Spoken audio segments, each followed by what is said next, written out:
Okay.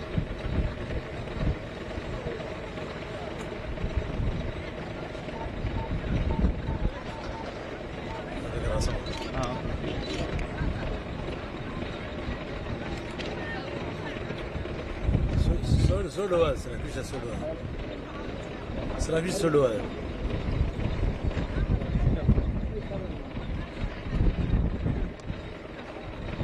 بسم الله الرحمن الرحيم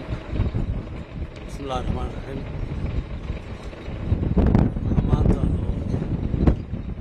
bisha toon ay tahay August ay tahay 22 si rasmi ah u soo gaaray ciidamo ku soo biiray maamulka Puntland maamulka ay hore uga tirsanaayeen hase yeeshee tashuush بريان دم لو فري شعبت كسر جد دجاجناس أي كم بقناية يلو المودي أي دنا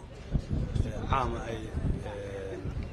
ذات كلام لجالسين دنا سراكيش علمه وحيو قاعدين حقيقي وحيو قاعدين been loo sheegay waxay ogaadeen in kuwii iyaga oo mas'uuliyiin halkan ka ay raaceen oo la shaqeeyeen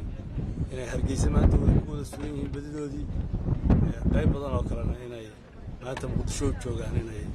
kuraasi kaga raadsadaan saasay u go'aansadeen inay maamulkoodii awalba ay ka tirsanaayeen dib ugu soo noqdaan oo ku biiraan waxaan leenahay soo dhawaada dalkiina hooyo awal baad qayb kamida joogteen ku soo biira ciidamadiinii saraakiishiinii maamulkiinii inta hadda maqan wali arrimaha mugdi kaga jira aan fahmin iyadoo waqtigii la fahmi karo si cad loo fahmi karo la joogo waxaan leenahay walaalayaal ku soo biira dadkiina iyo dalkiina assalaamu calaykum waraxmatullaahi wabarakaatuh anigoo cuntubkan ka tirsanaa maamulkii SSC la oran jiray hore halkaan dib ugu laabto anigu waxaan ka mid ahaa ciidankii ugu horeeyay ee dawlad goboleedkii Puntland la oran jiray intii dawladda la baxdeen waan maqnaa saraakiishii ugu horeysay ayaan ka mid ahaa taliye urur baan ka ahaa waxaan ka tegey oo ka goostay dawlad goboleedkii Puntland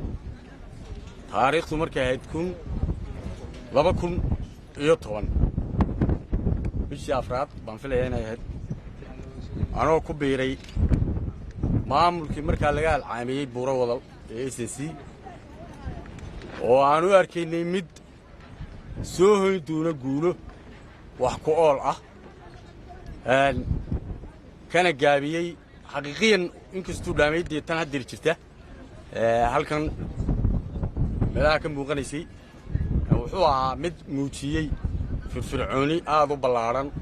dagaalada la xaadana la galay cadawgii dalka haystay qaarna ka xoreeyay sidaad ogtiin kadib tii way biiqday may noqon mid sii shaqaysa oo dadweynaha ayaa sidaa u galay beeshii samaystay maamulkaas waxaa la abuuray maamul kale oo lagu magacaabay Qaatumo oo aan filayo in la wajeeday ujeedo ahayd in rag loo sameeyo mandate oo ku shaqo tago yaan looga jeedin mid dal xoreyn oo anfacda dalka iyo dadka sidaa darteed markay noqotay mid aan waxba qaban karin waxaan go'aansanay inaan mar labaad ku soo laabto dawlad goboleedka Puntland waa mahadsantii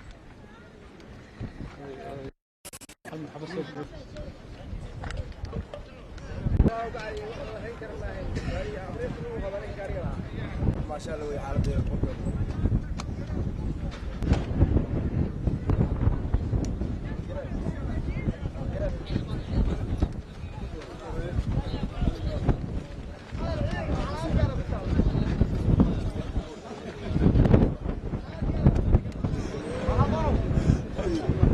Bora.